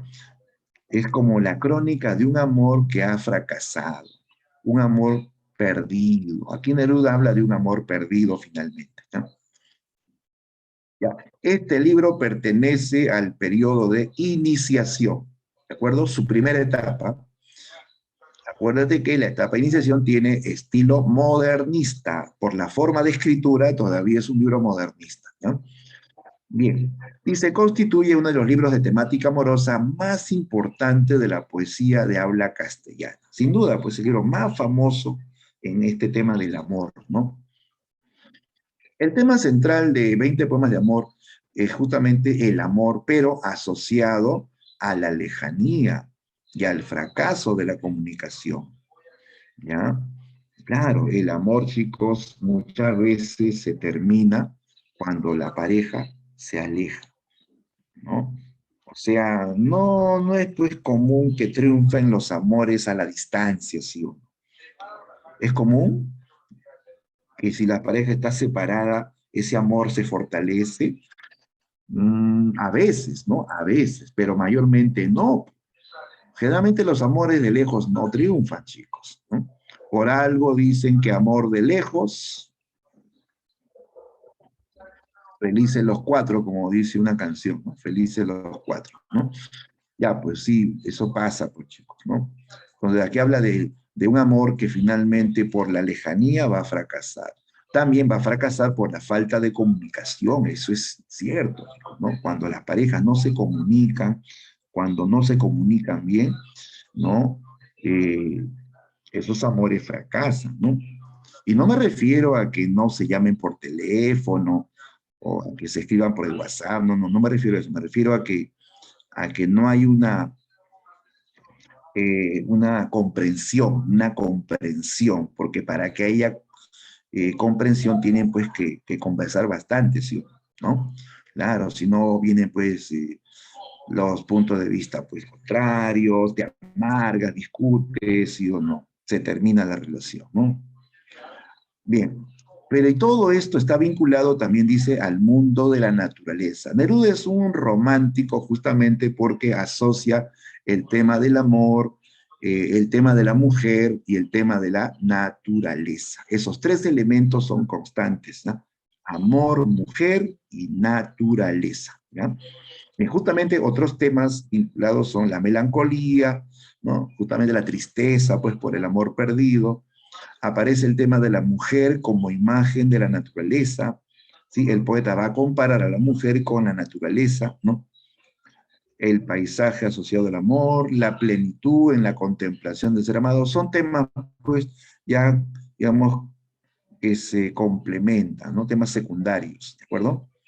¿Qué más? En cuanto al estilo, Neruda ensaya el verso libre, ¿ya? O sea, ya comienza a practicar el verso libre, no en todos los poemas, sí, pero en varios poemas de este libro ya, ya quiere liberarse de la rima, de la métrica, como adelantándose a la vanguardia, ¿no? Ya hay variedad estrófica, sí. O sea, hay diferentes tipos de estrofas. Hay dísticos, hay cuartetos, hay sonetos, ¿no? Hay variedades de estrofas. Presencia de elementos neorrománticos. Ojo con esto, chicos. Lo neorromántico se nota cuando el poeta asocia eh, el amor eh, y la mujer con la naturaleza. ¿Ya? ¿Ya? De tal modo que la naturaleza también, en cierto modo, es una forma pues, de representar los estados de ánimo del poeta. ¿Ya? Veamos algunos poemas de Neruda. Obviamente, si estudias a un poeta, tienes que, mínimo, pues, leer algunos poemas de Neruda, ¿no? En este caso del poeta, no de Neruda. Se plantea, dice, la idea de complementariedad entre el poeta y la amada. Por ello, el cuerpo es el lugar privilegiado para restablecer los vínculos del hombre con la naturaleza. Esto lo vamos a entender con los poemas, a ver. La complementariedad, ¿no? Ya, aquí tenemos el poema uno de Pablo Neruda, ¿no? El poema uno. Con este poema comienza el libro. A ver, leamos el poema. Cuerpo de mujer, blancas colinas, muslos blancos. Te pareces al mundo en tu actitud de entrega. Mi cuerpo del abrigo salvaje te socava y hace saltar el hijo del fondo de la tierra. A ver, hasta aquí. Nota que el poeta está comparando a la mujer ¿no? Con la naturaleza, así como esta imagen, fíjate, ¿no? Te das cuenta que esto aparenta ser pues unos montes, unas colinas, ¿no? Pero ahí vemos también la imagen de la mujer, ¿sí o no? Dice, cuerpo de mujer, blancas colinas. Cuando dice colinas, no son colinas de verdad, se refiere a las curvas del cuerpo femenino, ¿no? ¿No? Ahí están, estas son colinas, pero estas colinas, ¿no? Hacen alusión a las curvas del cuerpo femenino, ¿no? Claro. Incluso de una embarazada, puede ser, porque también es, es el cuerpo curvilíneo, ¿no? Podría ser también una mujer que está embarazada, ¿no? Bien, dice, te pareces al mundo en tu actitud de entrega. Tú eres el mundo, dice, tú eres la naturaleza, ¿no? Mi cuerpo del abrigo salvaje te socava y hace saltar el hijo del fondo de la tierra. Ya, esta es una imagen interesante, chicos, ¿ah? Mi cuerpo del abrigo salvaje te socava. Labriego es campesino, campesino, el que labra la tierra, ¿no? El campesino. Mi cuerpo de labriego salvaje te socava. Socavar es perforar la tierra, ¿no? Para sembrar la semilla, ¿no? O sea, así como el campesino socava la tierra, perfora la tierra y siembra la semilla para que la tierra le dé un fruto, el poeta está fecundando a la mujer. La mujer es la tierra. Él siembra su semilla también, ¿sí o no? Y dice por eso, y hace saltar el hijo. Mi cuerpo del labriego hace saltar el hijo del fondo de la tierra, ¿no? O sea, habla de la mujer fecunda, capaz de darle un hijo al poeta, ¿no? La mujer es como la tierra fecunda, la mujer es la naturaleza, tiene montañas, tiene colinas, tiene surcos, tiene campos de flores, tiene hierba, ¿no? O sea, hace una comparación entre mujer y naturaleza, ¿ya? Eso es neorromántico. Después toca el tema de la complementariedad entre él y ella. Dice por acá, por ejemplo, para sobrevivirme, te forjé como una flecha en mi arco, como una piedra en mi onda. Dice, fui solo como un túnel, de mí huían los pájaros, ¿no? O sea, al principio yo era un hombre solitario, como un túnel abandonado, de mí huían los pájaros, hasta que te conocí. Y tú fuiste como una flecha para mi arco. Tú fuiste como una piedra para mi onda, ¿no? O sea, tú eres mi complemento, ¿no? Claro, no de nada vale un arco sin flecha, o una piedra sin onda, o una onda sin piedra, ¿no? Tú eres mi complemento, ¿no? Habla de la complementariedad entre él y ella, ¿no? Bien.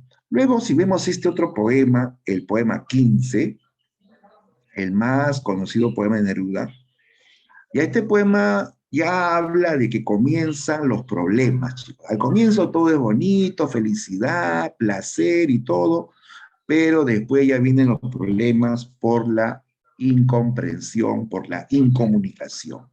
Ya leamos este poema. O vamos a pedirle a ver a alguien que nos apoye con la lectura, porque yo ya leí varios poemas. ¿Ah? A ver, yo digo. Vamos a buscar, a ver. Todos están dispuestos a leer, chicos, hay que practicar la lectura. A ver, vamos a pedirle,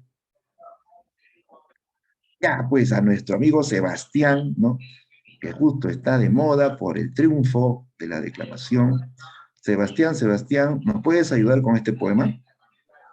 Sí, profesor. Gracias, Sebastián. Muy bien, adelante, adelante. Me gustas cuando callas porque estás como ausente y me oyes desde lejos. Y mi voz no te toca.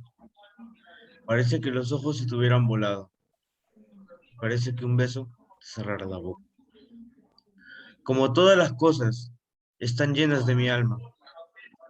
Emerges de las cosas, llenas del alma mía. Mariposa de sueño, te pareces a mi alma y te pareces a la palabra melancolía. Me gustas cuando callas y estás como distante y estás como quejándote, mariposa en arrullo. Y me oyes desde lejos, mi voz no te alcanza. déjame que me calle en el silencio tuyo. Déjame que te hable, también con tu silencio, claro, como una lámpara, simple como un anillo. Eres como la noche, callada y constelada. Tu silencio es de estrella, tan lejano y sencillo. Muy bien, Sebastián. Muchas gracias por tu eh, declamación de este poema. Lo has hecho muy bien, muy bien. Merecido el premio. El, este poema que nos ha leído Sebastián es un poema que habla mucho ya de la incomunicación, del distanciamiento, ¿ya? Cuando dice, me gustas cuando callas porque estás como ausente, ¿ya? Claro, cuando uno ya no se comunica, por más que tú estés ahí, es como que no estuvieras, ¿sí o no? Claro, tú estás ahí, pero no quieres conversar, no quieres hablar, te has molestado por algo, es como que no estuvieras, ¿no? Pero a pesar de eso, él dice, me gustas cuando calles, ¿no? O sea, le canta a su silencio, ¿no? Me oyes desde lejos y mi voz no te toca. O sea, yo quiero hablarte, de repente yo quiero comunicarme contigo, pero mi voz no te alcanza. Parece que los ojos se tuvieran volado, o sea, parece que estás ida, estás en otro mundo, no estás aquí, ¿no? Parece que un beso te cerrara la boca, ¿no? Se está hablando de la incomunicación, ¿ya? Después dice, más adelante dice, me oyes desde lejos y mi voz no te alcanza, déjame que me calle con el silencio tuyo, déjame que te hable también con tu silencio, ¿no? O sea, te das cuenta ahí que él, en cierto modo, quiere comunicar también, no importa con el silencio, porque el silencio también comunica, ¿no? El silencio también comunica, intenta comunicarse, aunque sea con el silencio, ¿no? Eres como la noche, dice, ¿no? Nota, nuevamente compara a la mujer con la naturaleza. Eres como la noche callada y constelada, una noche llena de estrellas, pero silenciosa, ¿no? Tu silencio es de estrella, o sea, él la siente muy lejana, tan lejana como una estrella, ¿no? Así es tu silencio, dice, ¿no? ¿Ya? Entonces, aquí vemos ya, vemos al poeta hablando de que el amor se está debilitando por la incomunicación, por la lejanía, por la ausencia, ¿ya? Ese es el tema de este poema 15, ¿no? La incomunicación y la ausencia de la mujer amada. No la ausencia física, no una ausencia en el sentido de que está ahí, pero no, es como que no estuviera, ¿no? Porque no se comunica, no le habla, ¿no? Y viene el poema 20. El poema 20, el poema emblemático de este libro, ¿no? Donde ya vemos el tema de la melancolía por el amor perdido. O sea, Neruda aquí, o el poeta, la voz poética, ya perdió a la mujer amada. Ya la perdió, ya esa historia de amor ha terminado, y estando en la soledad, el poeta recuerda. Veamos el poema. Dice, puedo escribir los versos más tristes esta noche. Escribir, por ejemplo, la noche está estrellada y tan azules los astros a lo lejos. El viento de la noche gira en el cielo y canta.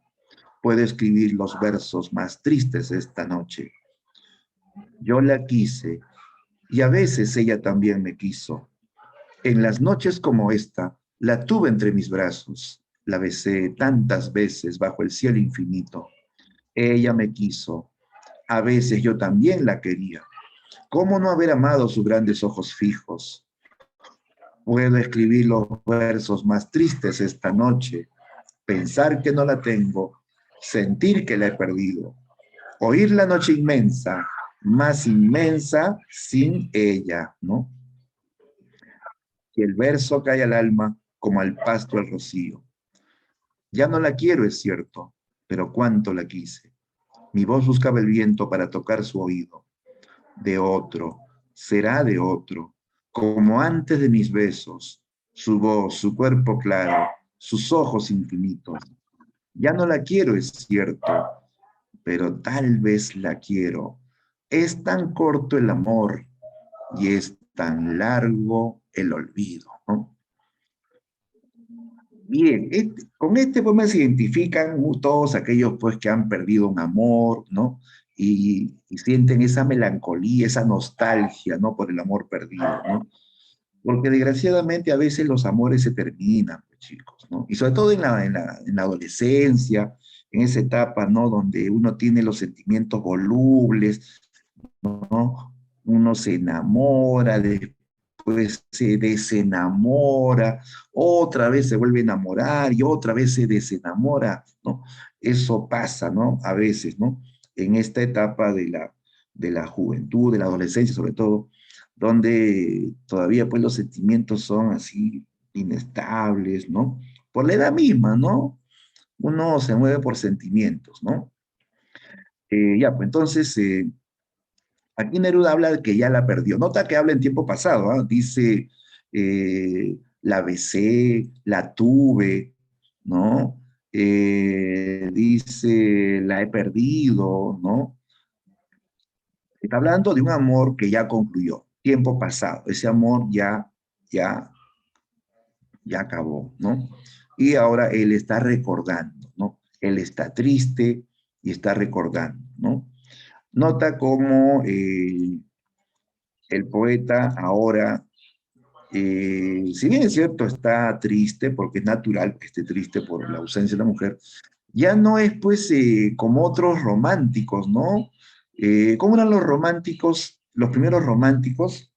¿Qué pasaba con qué hacía el romántico cuando tenía una frustración amorosa? Por ejemplo, ¿se acuerdan de Werther? ¿Qué hizo Werther ante la frustración amorosa? ¿Se acuerdan? ¿Qué hizo el joven Werther?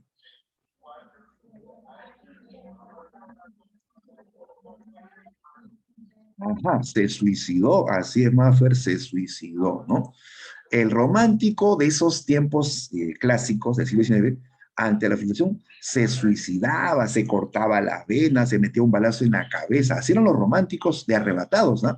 Los románticos clásicos decían, en la vida hay dos caminos, el amor o la muerte. No hay otra salida. Y si no hay amor, no queda otro camino que la muerte.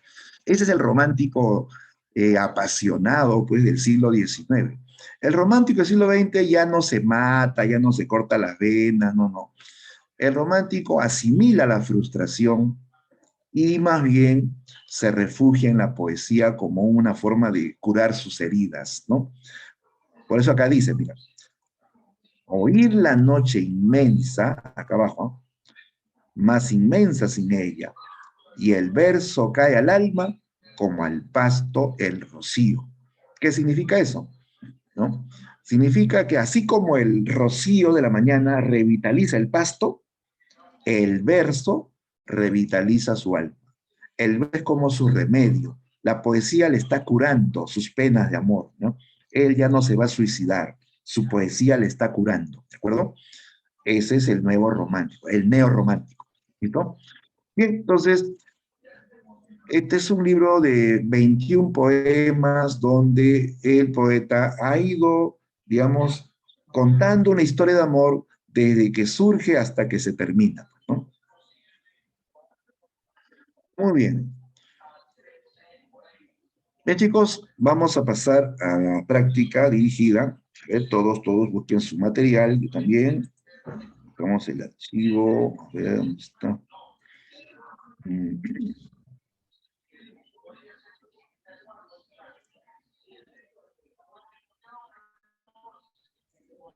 a ver, un ratito.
Ya chicos, ya lo encontré, ahora sí, vamos a desarrollar la dirigida, el tema de poesía vanguardista hispanoamericana.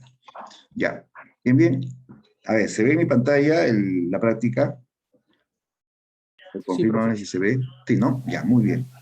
Ya, entonces vamos a resolver. Comenzamos la primera pregunta. Leamos ahí, dice, emerge tu recuerdo de la noche en que estoy. El río anuda al mar su lamento obstinado, abandonado como los muelles en el alba. Es la hora de partir, oh abandonado. Sobre mi corazón llueven frías corolas. Oh sentina de escombros, feroz cueva de náufragos. En el poema, una canción desesperada, ¿qué figura literaria se aprecia en el verso subrayado? Faltó subrayar aquí, ¿eh? Ya, a ver, vamos a señalar, ya, para que sea más directo. Acá. Abandonado como los muelles en el alma. Chicos, ¿se ve el subrayado rojo? Que está así todo curvo. De nuevo, de nuevo. Y la vez pasada estaba fallando el lápiz. Le voy a subrayar. Abandonado como los muelles del alma. El mouse, aquí me va. Abandonado como los muelles del alma. Ese es el verso que queremos analizar, ¿ya?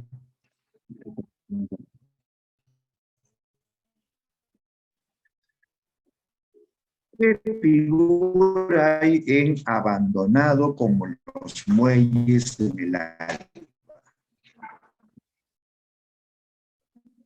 ¿Ven? Comparación, ¿no? Está comparando. El poeta se siente abandonado como un muelle abandonado en el alma, ¿no? Ya, a ver, figura que compara. ¿Cómo se llama la figura que compara?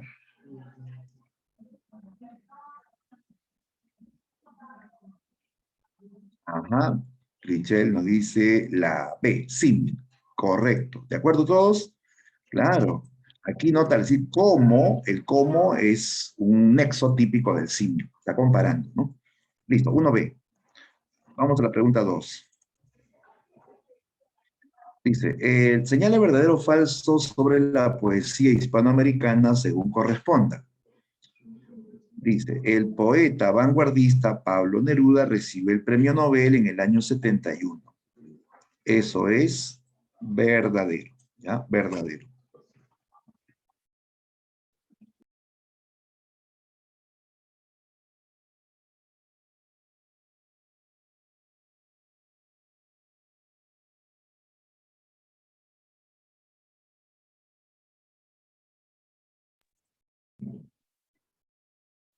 A ver, sigamos. La siguiente dice, el vanguardismo mantiene los modelos modernistas de Rubén Darío. Mantiene los modelos modernistas. Los modernistas trataron de ordenar la poesía con versos bien medidos, la rima, la musicalidad. No es lo mismo, chicos, ¿ah? El modernismo ya es superar al modernismo, ¿ya? Entonces, todo acá es falso, ¿ya? Esto acá sí es falso. Siguiente. Pablo Neruda desarrolla una poesía épica y de compromiso social en uno de sus periodos. Recuerda que hay un periodo que se llama periodo de plenitud épica, o también se le llama de compromiso social. Es cierto eso. En la tercera etapa se da esto de la plenitud épica y el compromiso social. Siguiente. El vanguardismo se manifestó únicamente en la poesía. Evidencia de ello es el expresionismo. A ver, tú que ya tienes una visión más general pues, de vanguardismo, ¿solamente hay vanguardismo en poesía? De hecho que no, pues no, por algo hemos hablado de novela vanguardista, ¿no? Hablamos de Kafka, de James Joyce, Hemingway, en fin, ¿no? Hicieron novela vanguardista. Incluso hay teatro vanguardista. El vanguardismo abarca todos los géneros, incluso otros artes, la poesía, perdón, la pintura, la escultura, ¿no? Es solamente poesía, falso, ¿no? Neruda evidencia rezagos del modernismo y del neorrealismo en sus primeros poemarios. Neruda evidencia rezagos del modernismo y del neorrealismo en sus primeros poemarios. Aquí creo que hay una corrección, ¿no? Porque neorrealismo En sus primeros poemarios hay modernismo y neorromanticismo. ¿Ya? Es neorromanticismo. ¿Ya? Sí, sí, esto hay que corregirlo, chicos, porque si no, no va a haber clave. ¿Ya? A ver, por favor, aquí, donde dice neorrealismo, debe ser neorromanticismo. ¿Ya? Si hacemos esa corrección, ya puede haber respuesta. Y entonces, ahí corregimos ya, neorromanticismo, así debería ser.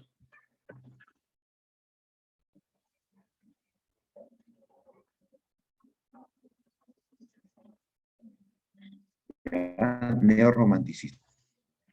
Ya, haciendo esa corrección, lo asumimos como verdadero, ¿ya? Ya, entonces la secuencia sería verdadero, falso, verdadero,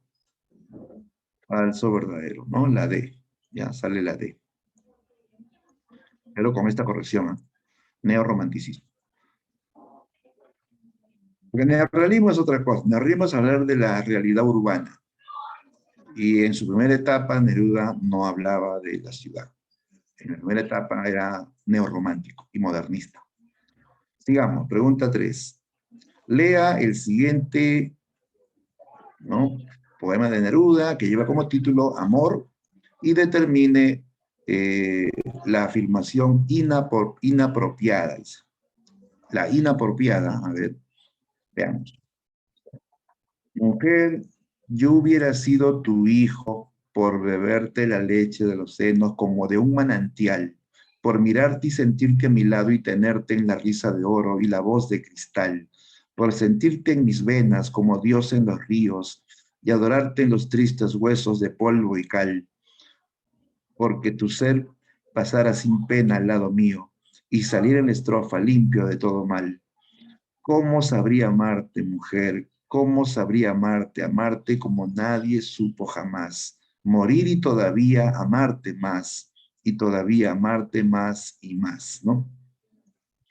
Ya, a ver, según el texto leído, nos pide la afirmación inapropiada. A ver, leamos. La voz poética expresa un amplio sentido del amor. Sí, pues no habla de que la amará más y más, ¿no? Correcto. Ya. A ver, vayan leyendo, chicos.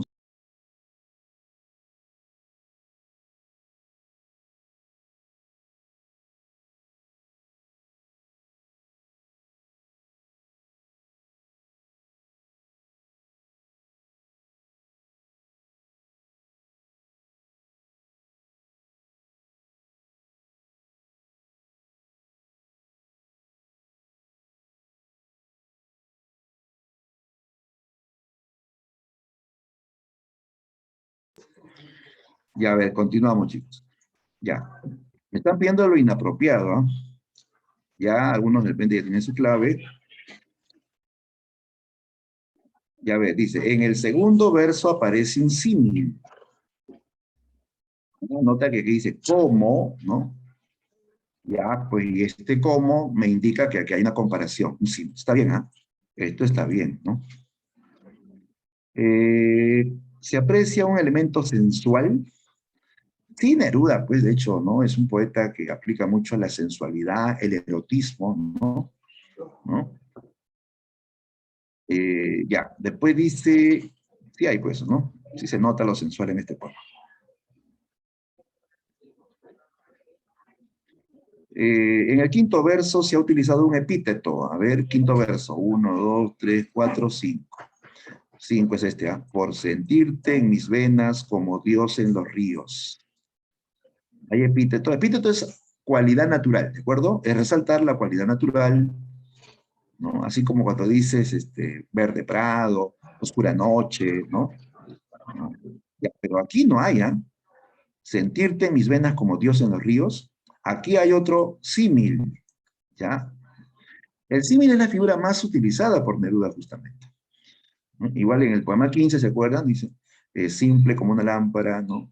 O cuando dice, eres como la noche, callada y estrellada. El símil es su figura favorita. Ya, pero aquí no hay epíteto, esto es falso, ¿ya? La clave sería entonces la D, ¿de acuerdo? Tres dedos. Correcto, Giselle. Bien. Vamos a la pregunta 4. 4. Ya dice, señale verdadero o falso según corresponda al vanguardismo. El vanguardismo. A ver, en Latinoamérica predominó la imitación y no se desarrollaron nuevos ismos. Esto es falso. ¿Por qué? Porque una prueba de que sí hubo ismos propios en América fue el creacionismo, que lo crea un poeta chileno. Y no es el único, hay otro. Hay otro que se llama estridentismo, que lo creó un poeta mexicano, el poeta Eduardo Maples. En el Perú también hubo un ismo original, el simplismo. El simplismo lo inventó el poeta peruano Alberto Hidalgo. ¿Ya? O sea, no, pues, no es que no hayan ismos propios en América. Y no todo fue imitación, es asimilar para crear algo nuevo, ¿no? Esto es falso. Siguiente, surgió paralelamente al modernismo y adoptó los aportes del surrealismo. Surgió paralelamente al modernismo. No, primero fue el modernismo y después ya viene la onda vanguardista para desplazarlo. ¿Ya? Esto también sería falso. Siguiente, se desarrollaron temas indigenistas. Entre estos ejemplos se tiene a Trilce. Se desarrollaron temas indigenistas, entre ellos se tiene a Trilce. Bueno, en el caso del Perú, ¿no? En el caso del Perú, la vanguardia sí tuvo una inclinación, digamos, andina. eh, Hubo, como en el caso de Vallejo, pues un poeta de origen andino, inclina su vanguardia hacia lo andino, ¿no? Esa premisa sí, ¿no? En Trilce sí puede haber una vanguardia andina, ¿no? Porque menciona su tierra, su familia en Santiago de Chuco, ¿no? Su madre, ¿no? Aparece muchas veces en los poemas, ¿no? Sería verdadero, ¿no? Presenta una actitud cosmopolita ya que aborda también temas universales. Claro, ¿no? La poesía vanguardista es cosmopolita porque estos poetas están leyendo literatura universal de otros países y por tanto también va a haber temas universales, o sea, temas que no solamente se dan en un país, sino en todo el mundo, ¿no? En todo el mundo. Esto sí es verdadero, ¿no? El culto a la metáfora como uno de los centros de la creación poética. El culto a la metáfora como uno de los centros de la creación poética. Eh, a ver.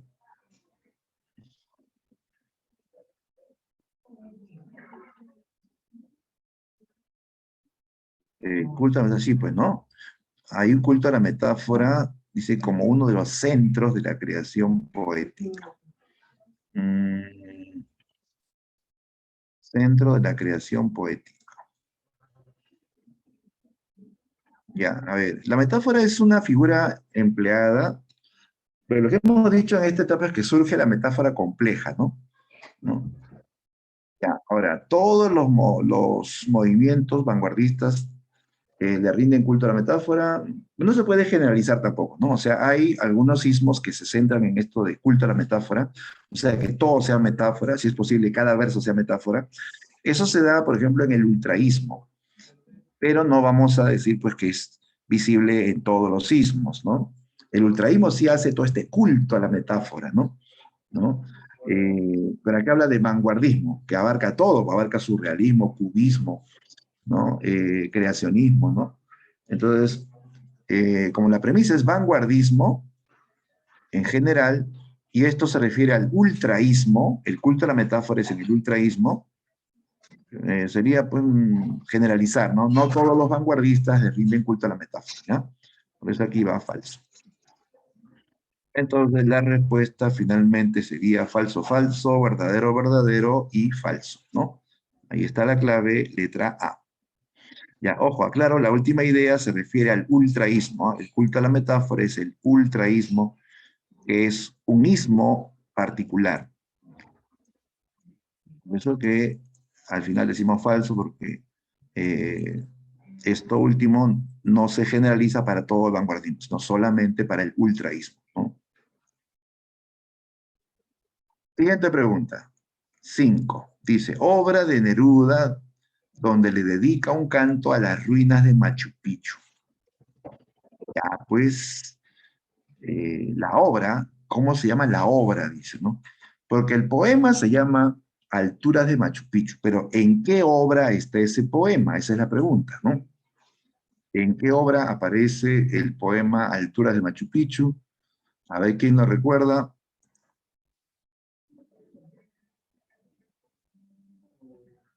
Así es, muy bien, correcto, Diana, ¿no? Almafer, Ramos, Urbino dice, la B, profesor. Claro, la respuesta es canto general. Ya, esta es la obra, el libro donde aparece el poema Alturas de Machu Picchu dedicado al Perú, ¿no? Listo. 5B, vamos a la 6. Relacione correctamente los siguientes versos de vanguardia. Nos dan poetas y aquí unos versos, ¿no?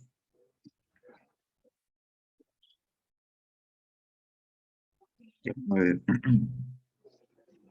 Le dan Neruda. ¿Cuál de estos es de Neruda? A ver, reconoce cuál es verso de Neruda. La calle de Buenos Aires, Altazor.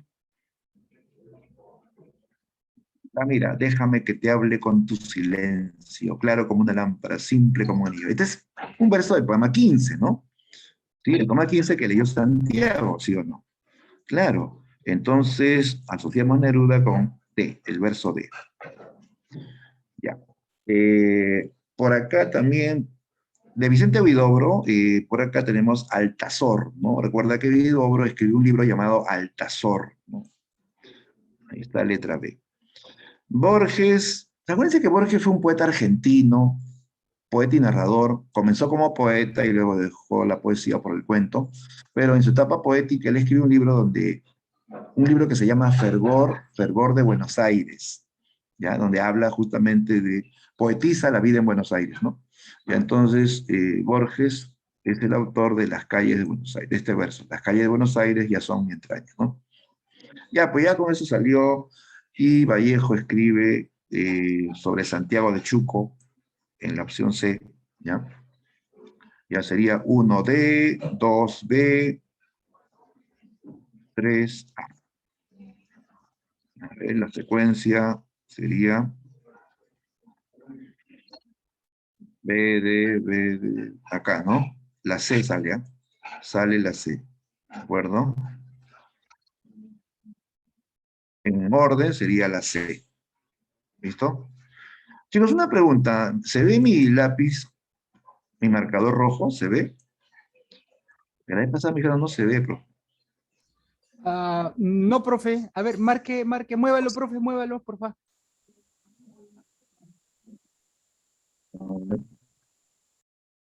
bueno, acá tengo un puntero y acá hay un marcador rojo.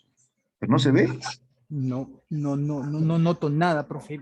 Si lo está moviendo ahorita o lo está marcando, no lo veo nada, no veo nada.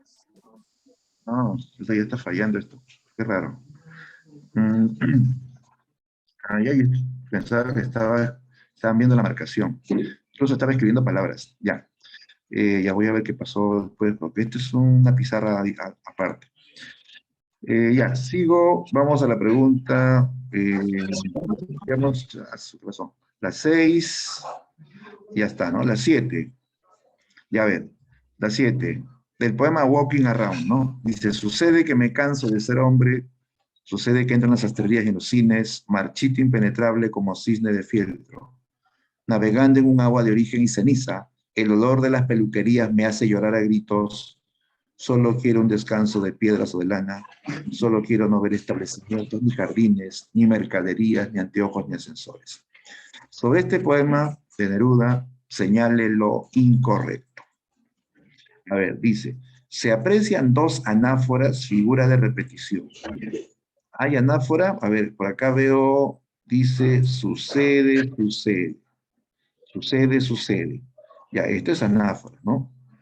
Ya, por acá vamos a decir, solo quiero, ¿sí o no? Solo quiero, también es anáfora.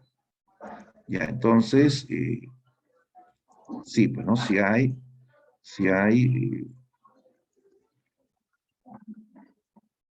Ya hay dos anáforas, ¿correcto? Muy bien. La primera está bien. La B. En el verso final aparece una figura de repetición llamada polisíndeton. Polisíndeton consiste en repetir la palabra y o la palabra ni, o sea, las conjunciones, y ni. Y sí, pues si tú lees ahí dice, ni mercaderías, ni anteojos, ni ascensores. Repetir la palabra ni varias veces, eso es polisíndeton. Está bien, ¿ah? Está correcto. Está correcto. La C, la angustia de la vida contemporánea es evidente a lo largo de los versos. Sí, pues es un poema que revela angustia, hasta pesimismo ante la vida moderna, ¿no? Ante la ciudad, dice, ya no quiero ver ascensores, ni peluquerías, ni mercaderías, ni anteojos, ¿no? Ni ascensores. Eso es, revela angustia ante la vida moderna. La D, ¿el estilo es musical y neorromántico? No, pues este es un poema vanguardista, chicos. Este estilo musical neorromántico aparece en su primera etapa, en la etapa modernista, ¿ya? Entonces, la clave en la 7 sería la D de dedo. ¿Ya? ¿Listo? Bien. Chicos, voy a poner las demás claves ya en el intranet cuando cuelgue el PDF, ¿ya? Porque ya tengo, ahorita me están llamando para unos asuntos importantes del colegio, ¿ya? Y además estamos ya en la hora, sí, estamos en la hora. Y entonces queda enviar el resto de las claves en el intranet, ¿ya? Ya está también habilitado la domiciliaria, ¿ya? Para que lo desarrollen a partir de las 2 de la tarde.